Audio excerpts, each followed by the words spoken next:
დონალდ ტრამპის ადმინისტრაციამ შემთხვევით გაამჟღავნა თავისი გეგმები რუსეთსა და უკრაინასთან დაკავშირებით უკვე ამ შემოდგომაზე. აქ ჩვენთან ვაშინგტონიდან პირდაპირ სიახლეები მივიღეთ, რომლებსაც დიდი პოლიტიკური სიდამპლის სუნი ასდის. FBI-ის დირექტორი ქეშ პატელი, შეერთებული შტატების მთავარი სპეცსამსახურის ხელმძღვანელი, ადამიანი, რომლის მოვალეობაცაა რუსი ჯაშუშების დაჯერა, ოფიციალურ ვიზიტით რუსეთში აპირებს ჩასვლას. და აი აქ აშკაროდება ნამდვილი საშინელება. პატელი მოსკოვში გაფრინდება სანქტ-პეტერბურგიდან, სადაც მას მიიღებს, მხოლოდ წარმოიდგინეთ, FSB, ანუ პირდაპირ მემკვიდრე KGB-ს. ეს საერთოდ პირველი ვიზიტია მოქმედი FBI-ის დირექტორის მიერ რუსეთში ბოლო 13 წლის განმავლობაში. ანუ მას შემდეგ, რაც რუსებმა 2014 წელს უკრაინაზე თავდასხმა დაიწვეს, ესეთი რამ არ მომხდარა. და ეს ვიზიტი სწორედ იმ დროს ხდება, როცა აშშ-ის კონგრესი კრემლის წინააღმდეგ ახალი მკაცრი სანქციების დაწესებას ითხოვს უკრაინის წინააღმდეგ ომის გამო. როცა მეტი დახმარების მოთხოვნა უკრაინისთვის და ამბობენ, რომ პუტინზე ზეწოლა უნდა გაძლიერდეს, მაგრამ ეს ჯერ მხოლოდ დასაცრისია.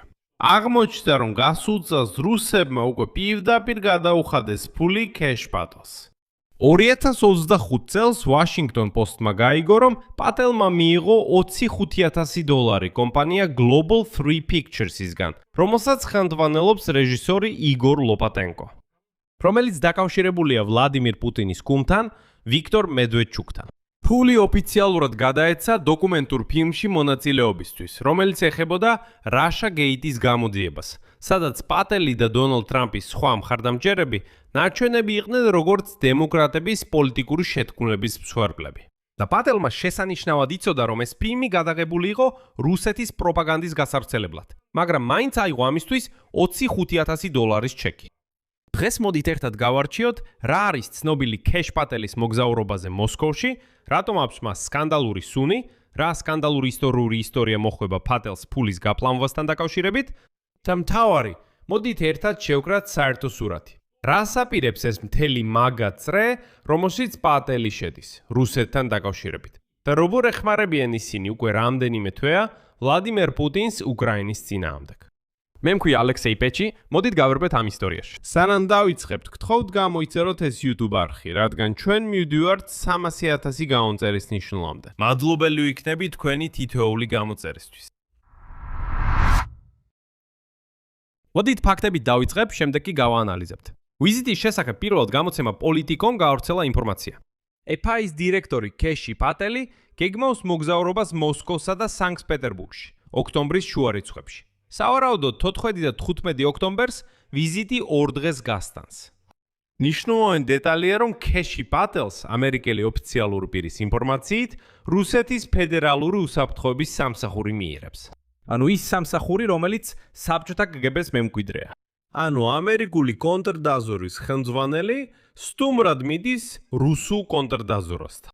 იმავე სტრუქტურასთან, რომელიც აგენტებს დასავლეთის წინააღმდეგ იბირებს. დგას მოწამვლებსა და კიბერშეტევების უკან. ზუსტად რა თემებზე ისაუბრებენ, ჯერ უცნობია. შეხდება თუ არა პატელი ვლადიმერ პუტინს ან მის გარემოცვიდან ვინმეს. ესეც ჯერ გაურკვეველია. და აი გამოცემა პოლიტიკო ფრთხილად აღნიშნავს, რომ გეგმები წინასწარია და შეიძლება შეიცვალოს. მაგრამ მე პირადად დავამატებ, რომ ჟურნალისტები ძალიან ხშირად იღებენ ასეთ ინფორმაციას მაშინ, როცა ვიღაცა სწორედ ასეთი ვიზიტების ჩაშლა სურს.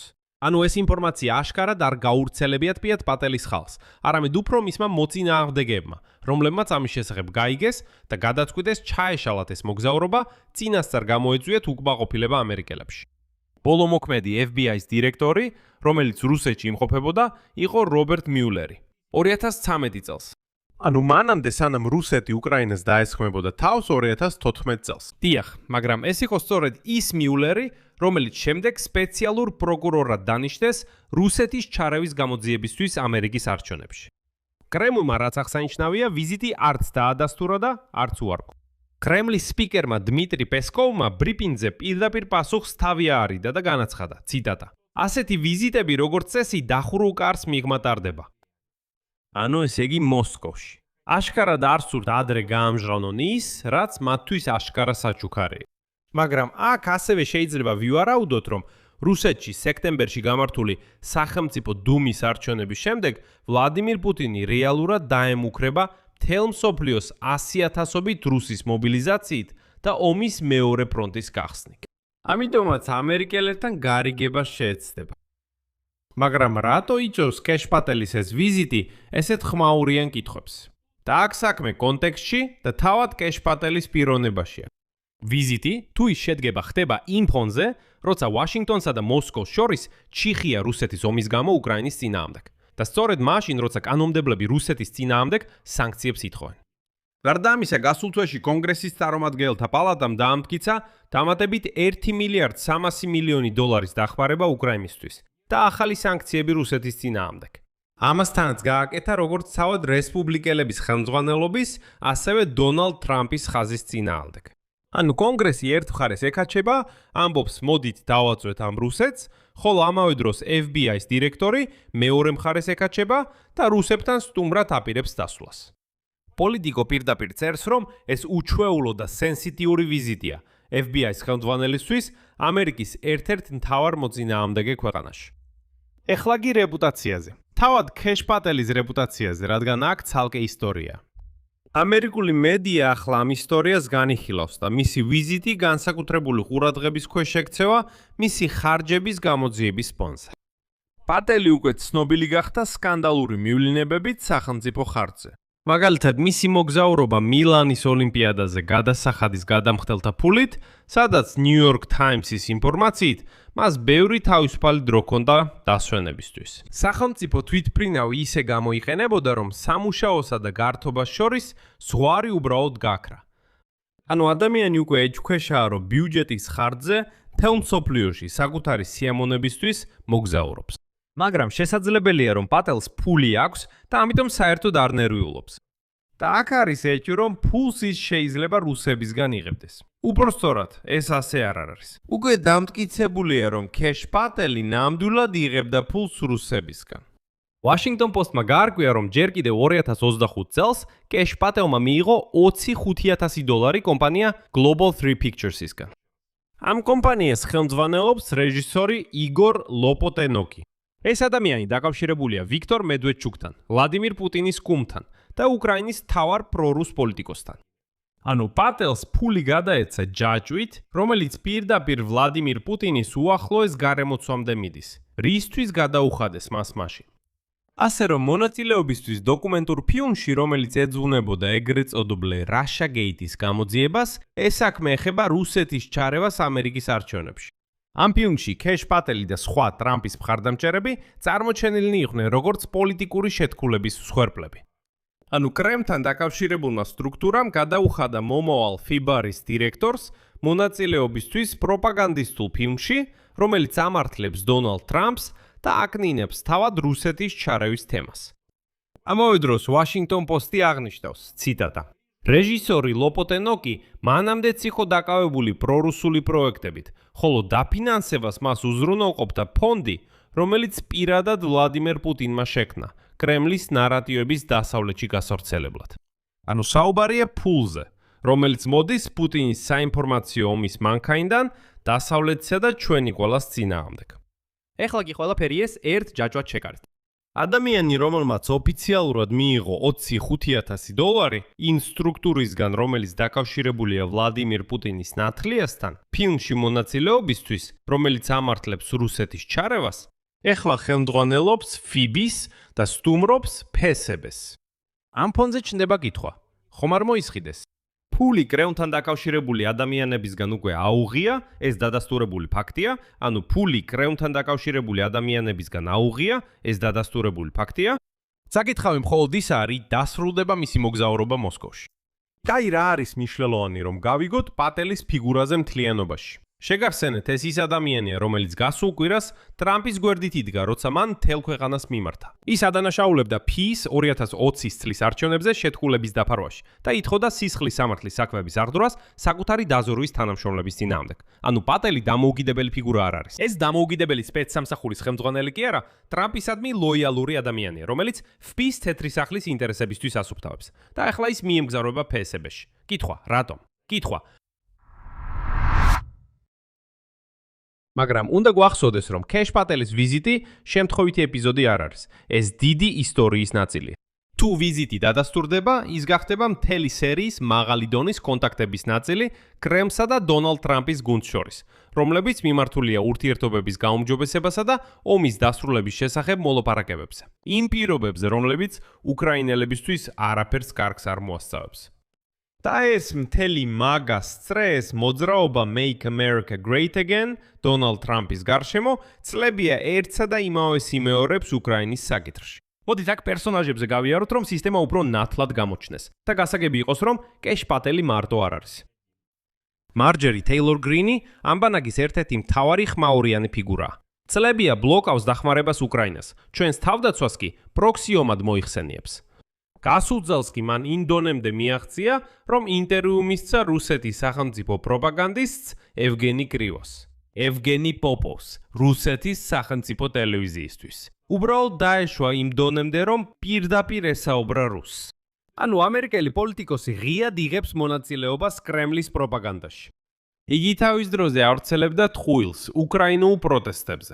მაგალითად, როდესაც გასულ წელს უკრაინელები ქუჩაში გამოვიდნენ ანტიკორუფციული ორგანოების ნაბუსა და საპის დასუსტების წინააღმდეგ. მარჯერი თეილორ გრინი მთელ მსოფლიოს უბრალოდ უხვიროდა. თითქოს ხალხი პროტესტს არ გამოხატავდა ნაბუს წინააღმდეგ, არამედ როგორც ის აცხადებდა, წარმოიდგინეთ ამერიკელებს სისულელეს აჯერებდა თავებში. რომ უკრაინელები ზელენსკის წინააღმდეგ აპროტესტებდნენ, თითქოს მან უარი თქვა რუსეთთან მშვიდობაზე. თუმცა ეს პირდაპირი ტყუილი იყო. ხალხი ნაბუსა და საპის დასაცავად გამოვიდა.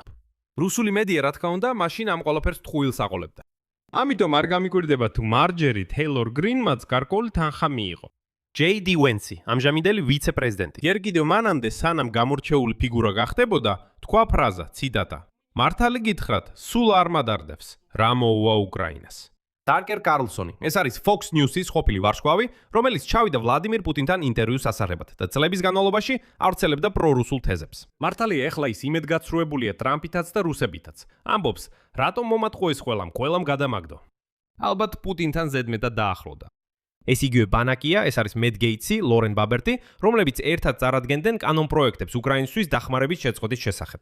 საერთო ჯამში ყველას ერთი საერთო ნიშანი აქვს. სლოგანით ამერიკა უპირველეს ხოვლისა, ისინი რეალურად ავითარებენ ხაზს რუსეთი უპირველეს ხოვლისა. უკრაინისთვის დახმარების შეწყვეტა, სანქციების მოხსნა ან ახალი სანქციების აღშემოღება, უკრაინის იძულება რომ წავიდეს მშვიდობაზე კრემლის პირობებით და ასე შემდეგ. აი და ფედერალური საგამოძიებო ბიუროს დირექტორის ვიზიტი რუსეთის ფედერალური უსაფრთხოების სამსახურში ამავე კონტექსტში ჯდება. აგრესორთან ურთიერთობების ნორმალიზაცია. იმ დროს, როცა მასზე ზეწოლაა საჭირო.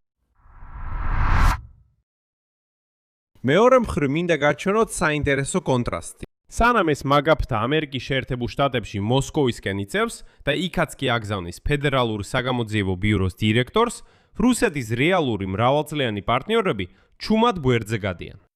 ჩინეთი დასავლურ პრესის მონაცემებით სულ უფრო მეტად დისტანცირდება და უკვე განიხილავს ვარიანტებს ვლადიმირ პუტინის შემდეგ.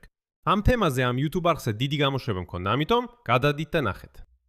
ყაზახეთი, აზერბაიჯანი და სომხეთი.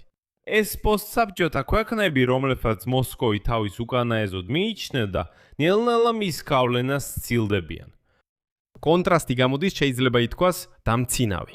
ვლადიმირ პუტინს ზურგს აქცევენ ისინი, ვინც 10 წლეულების განმავლობაში მის გვერდით იყო. ხოლო ამერიკული ისტებლიშმენტის ნაწილი პირიქით, რატომღაც მასთან მიილტვის. ანუ თვითონ მოკავშირეებიც კი ხედავენ, რომ რუსეთი ტოქსიკური, დასუსტებული აქტივია, რომლისგანაც სჯობს თავის შორს დაიჭირო. ეს იგივეა როგორც ხედავ, რაღაც ხდება ბაზარზე. აქციები ეცემა, სჯობს ისინი გაკიდო. უბრალოდ გაკიდო და მორჩა. შეინახო აქტივები, გაკიდო და დაივიწყო ეს ისტორია. აჯერონ მოკავშირეებიც კი ხვდებიან, რომ პუტინი ისეთი აქტივია, რომელიც სჯობს გაკიდო და შორს დაიჭირო თავი. ამ დროს ამერიკაში მაგა პოლიტიკოსები და მათთან ლოიალური EPA-ის დირექტორი კეშ პატელი რატომღაც მიდიან მოსკოვში, რომ რაღაც ურთიერთობები დაამყარონ. ვიღაცას ვაშინგტონში ასე უნდა. ძალიან უნდა დამეგობრება ჩაძირვის პირას მყოფ გემთან. კითხვა მხოლოდ ისა, ვის და რატო. შედეგი. EPA-ის დირექტორი კეშ პატელი, ტრამპისადმი ლოიალური ადამიანი, რომელსაც ხარჯებთან დაკავშირებული სკანდალებით შელახული რეპუტაცია აქვს, პირველად 13 წლის განმავლობაში ამერიკული კონტრდაზვერვის ხელმძღვანელის სტატუსით აპირებს სტუმრობას რუსეთის ფესბში. ბრის წესრიგი გასაიდუმლოებულია. კრემლი მრავლის მითქმელად დუმს და ეს ყველაფერი ხდება სანქციების მწვავე დაპირისპირების ფონზე, უკრაინის წინააღმდეგ ომის გამო.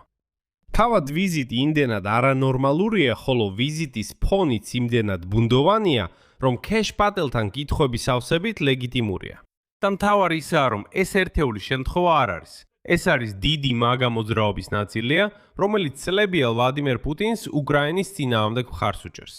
მარჯორი თეილორ გრინიდან, რომელიც რუსული პროპაგანდისტვის იღებს მონაწილეობას. დაწყებული დამთავრებული მცდელობებით, რომ ნებისმიერი დახმარება შეგვიწყვიტონ.